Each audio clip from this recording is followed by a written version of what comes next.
Welcome to Local Everywhere. My guest today is Joe Doolittle, and Joe is a storyteller. So, Joe, um, how'd you get started in storytelling, and why do you love it so much? Well, I probably have always been a storyteller in terms of sharing jokes and perspectives on things. It was in the early 90s that my wife saw a little note in the Gazette about a story circle meeting at the Scotia Library. And she said, "You should go because this is what you do." So I did go. And I discovered a group of about 12 folks, all of them sitting in a circle uh, sharing and telling stories and encouraging each other. And several of those folks were performing at Cafe Lena the next weekend. So we went up to that show, and by the time they finished the show, uh, I was uh, I was convinced I wanted to do some more storytelling.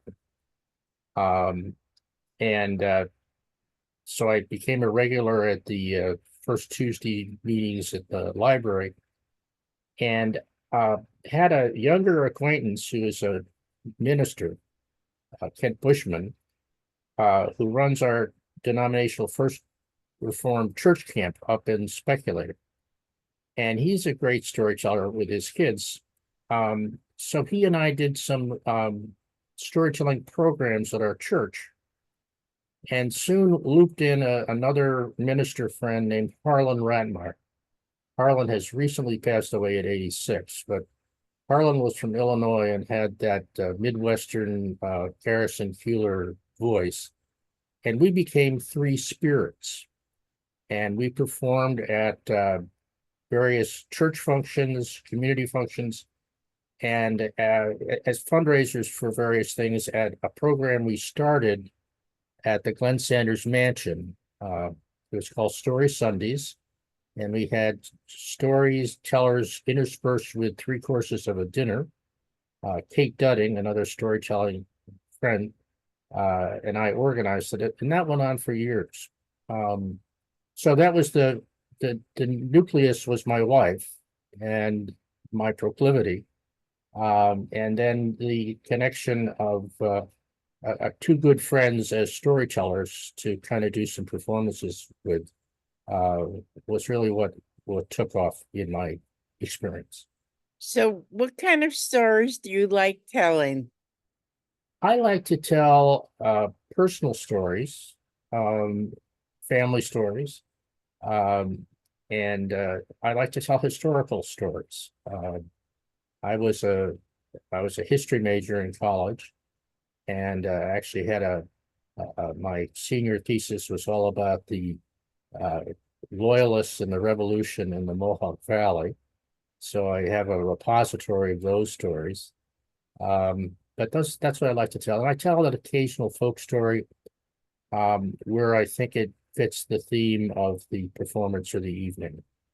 Um, the other place that I've harvested stories that are personal, but they're um, maybe vocational.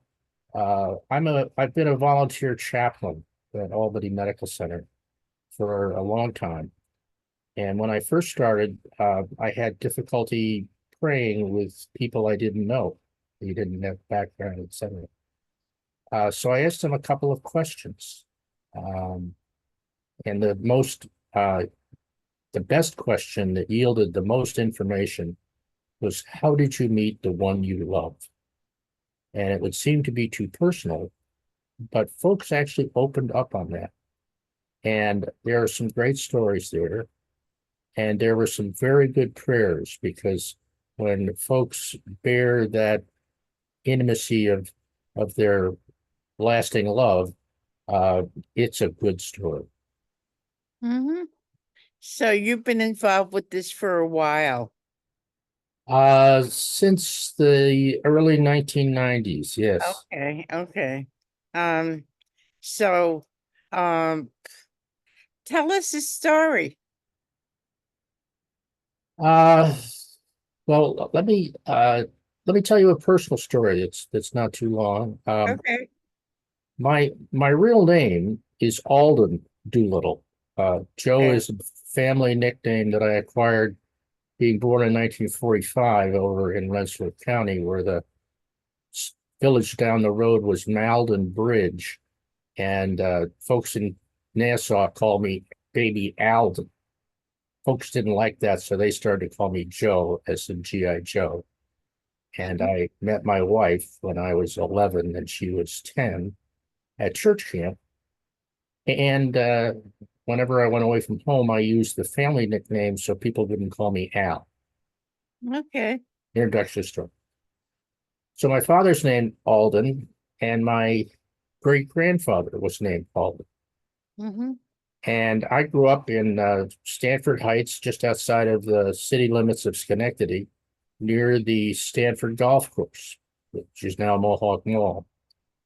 And I love to read. I would go to bed with my mother at about 8 o'clock, and my homework was done, and I would read, and I would often get admonished by my father for still being up. And Alden, turn out the light, go to bed. Now, you could hear his ritual of going to bed. He crumpled the paper, he went to the refrigerator and got a glass of water, and he came up the stairs. And when he stepped on the bottom step, it creaked. And if you could hear that creak, you could turn off your light and you could have him come up the stairs, do his ritual in the bathroom. You could hear the springs bounce, and then you could turn your light back on and continue to read.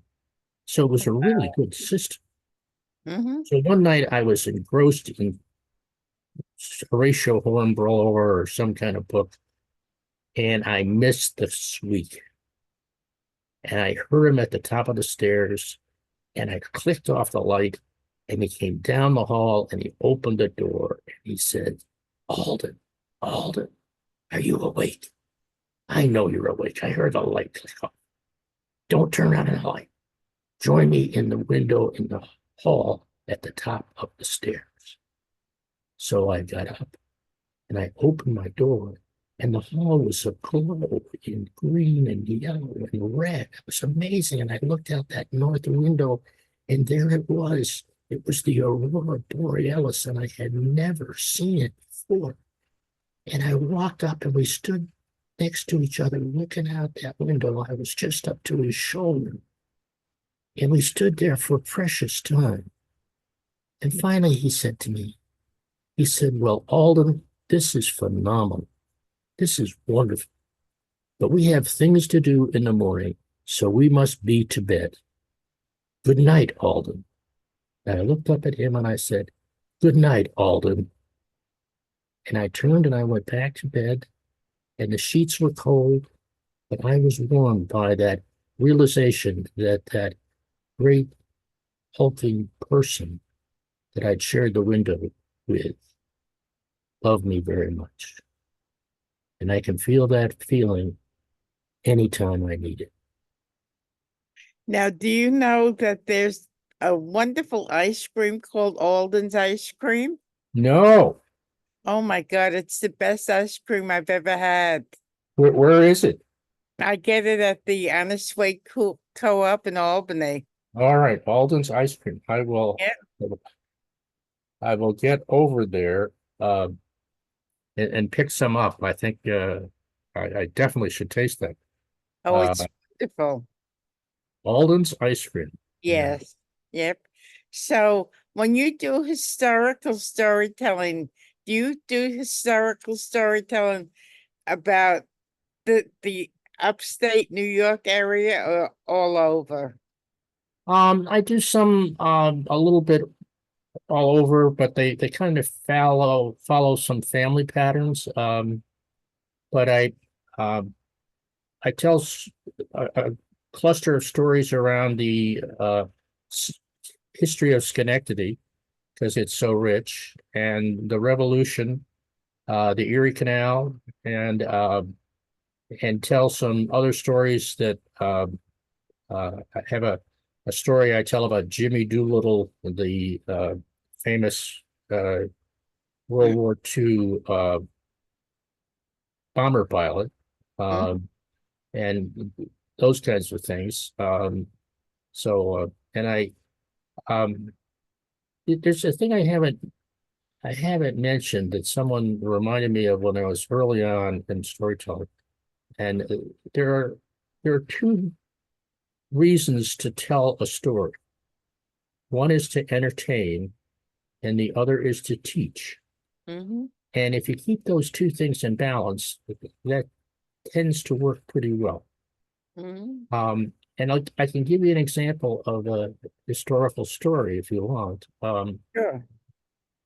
Um, Story dates to 1777, and at Cohoes, near the junction of the Hudson and the Mohawk, the headquarters of the Army of the North is based, and they're getting ready for Burgoyne.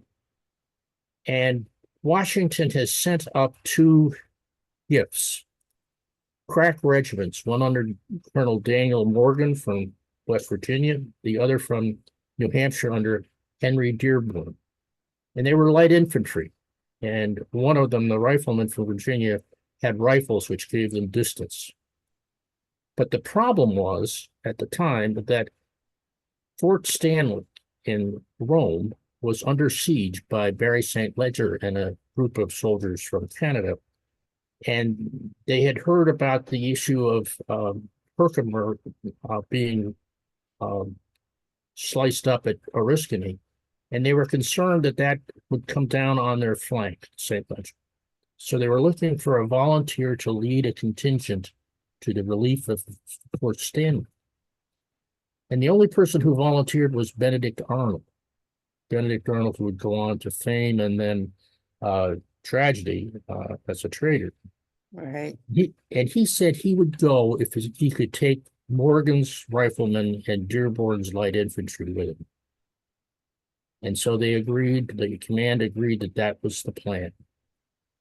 And Benedict Arnold and those troops took off to the west.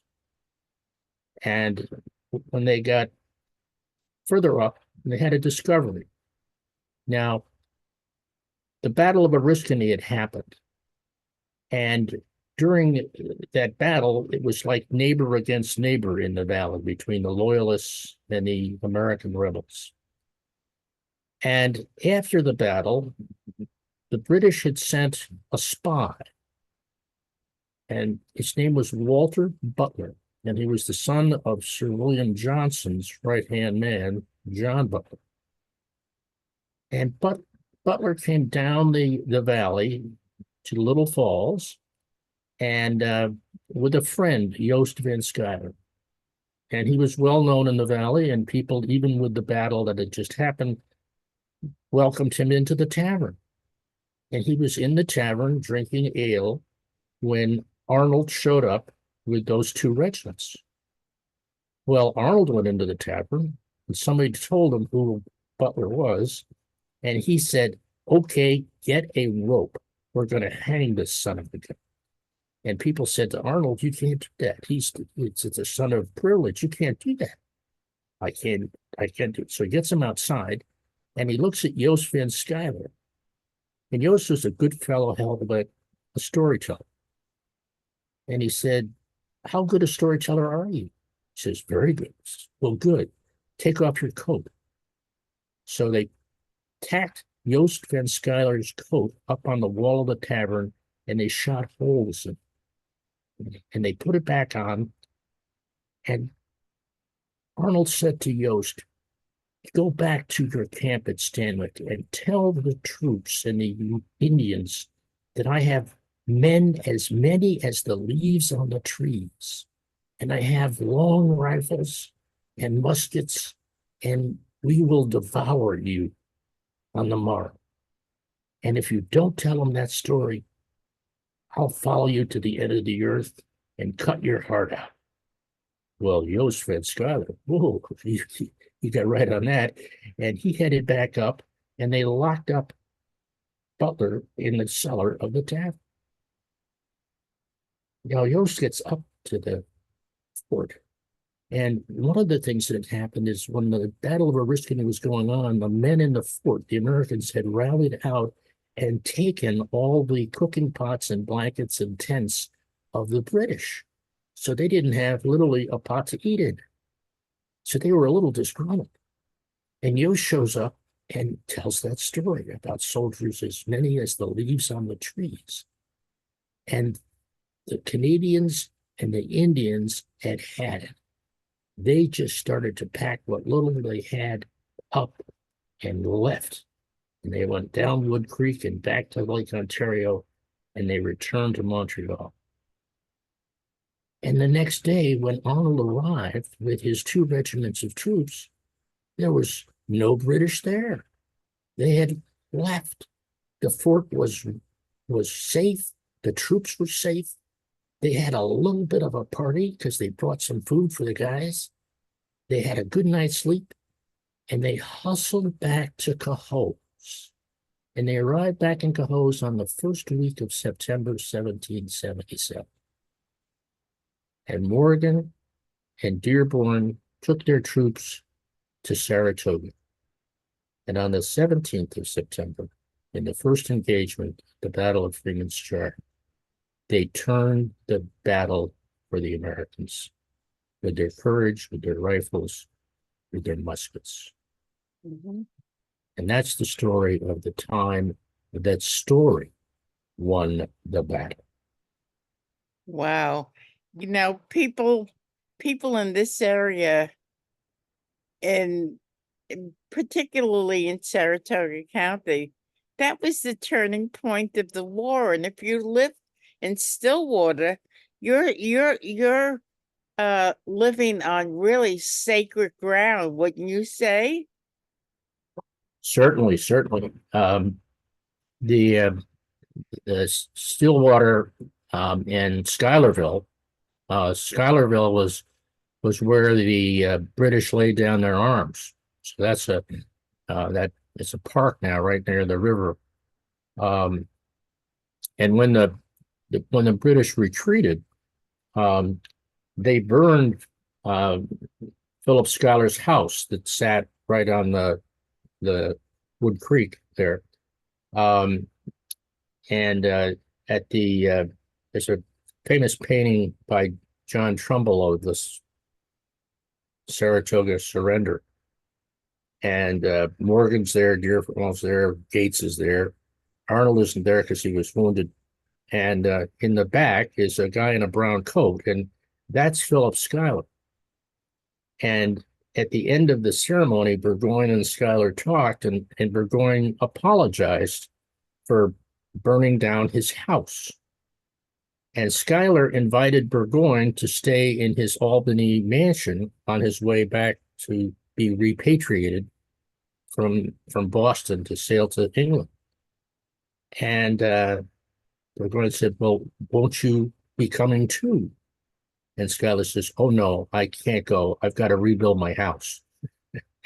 And so Schuyler magnanimously extended the invitation and then rebuilt the house that still sits on a little bluff up above Wood Creek, and that's in Schuylerville. So how popular is storytelling? Because I really didn't know too much about storytelling until I started my YouTube channel.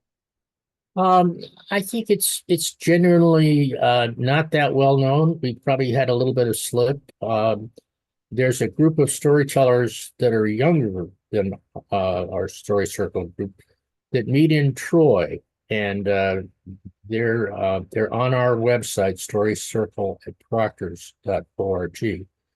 And they get a good turnout. We have a program at Proctor's that goes 6 or 7 times a year, word plays, and a big program, Telebration, which is a national gathering, and an open mic with a feature teller at Cafe Lena every month on the first Tuesday of the month. So there's good traffic on all those performances, but I think we could be doing more to kind of deal with the story uh, through promotion and things.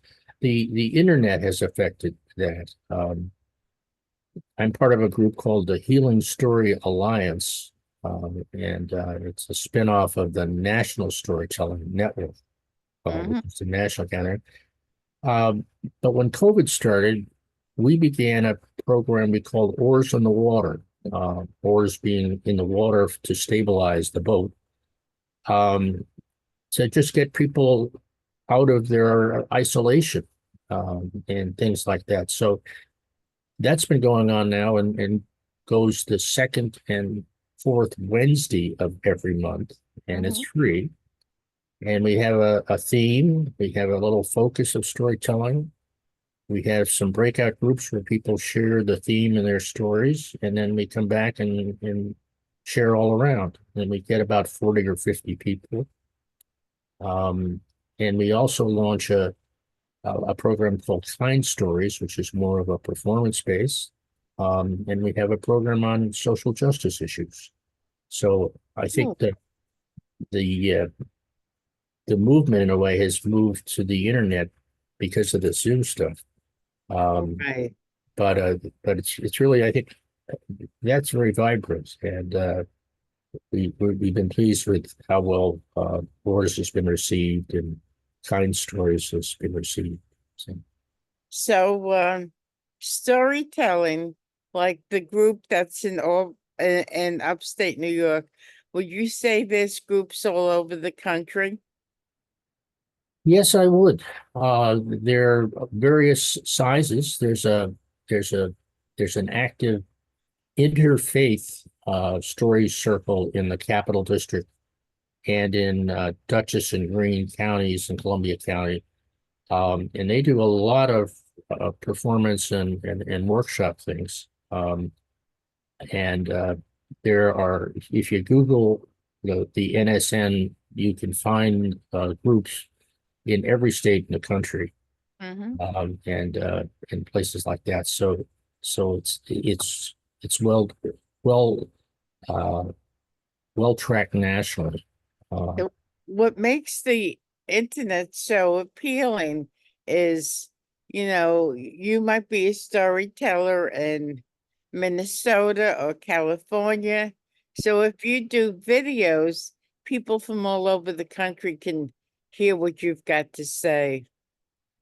um, yes, they can, and the uh, the national meetings, the NSN just had a meeting in Seattle, Right. and it's a combination of live presentations and workshops and video-based presentations and workshops, so that they got mileage out of the reach, and they got some of the intimacy and interrelationship issues which people like to have when they go to conferences.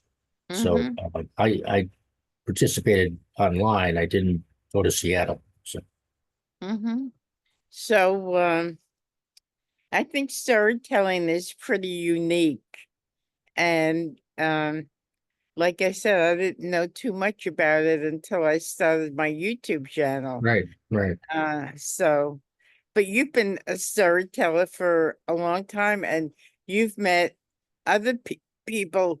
And uh, y- is your goal when you tell a story to inspire or to teach? I think it's to entertain and to teach, like the story we I just told about Walter Butler and Arnold.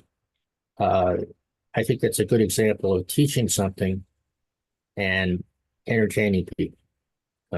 And the the other storytelling that you wind up doing, um, can have a moral connection on it. I don't do those very often. I have done some preaching as a lay preacher, and the story gets into to that uh, pretty readily, because it's really, story is the basis of the Bible in a way. So there's a lot of material there, and often when I am leading worship, I will tell the scripture rather than read the scripture. But and I don't think I I overstepped the truth in that message. But Would you say that was interpretation? um, yeah, it is. Um, I'm kind of interested in something called the lectionary, which the respective churches have agreed to what scriptures will be referenced on Sunday. And there's usually four or five from the Old Testament, New Testament, Psalms, uh, epistles. And there's some great stories. I do a program once or twice a month at church. I host our jazz vespers, and I intersperse short stories and poems in between the musicians' performances. Hmm. And I lead a little prayer. And I told, briefly told I called it the cliff notes of the lectionary. Um, and I wouldn't call it interpretation per se, but it covered the thinking of the folks that were trying to come up with a reference for people's worship. And it was fun to do. So that was I kind of condensed it. So um, So if somebody wants to know more about your storytelling, how could they reach you? um, I'm on the Story Circle webpage, Story Circle at atproctors.org. Uh, Okay. and there's all my uh, references there. And there's also a YouTube link. We had uh, a TV show before COVID, and we edited the guest storytellers. So there's about 250 stories there. If the TV gets boring, you can always listen to those stories. And there's the schedule for the story circle meetings and the open mics and references on sources of stories there. So it's a it's a good web page. So you've been listening to Joe Doolittle. I'm Cynthia Pooler. This is Local Everywhere. And if you like this show, please subscribe to my YouTube channel. Thank you, Joe. Thank you, everybody, for listening. Have a great day. Thank you, and you have a good week. Thank you.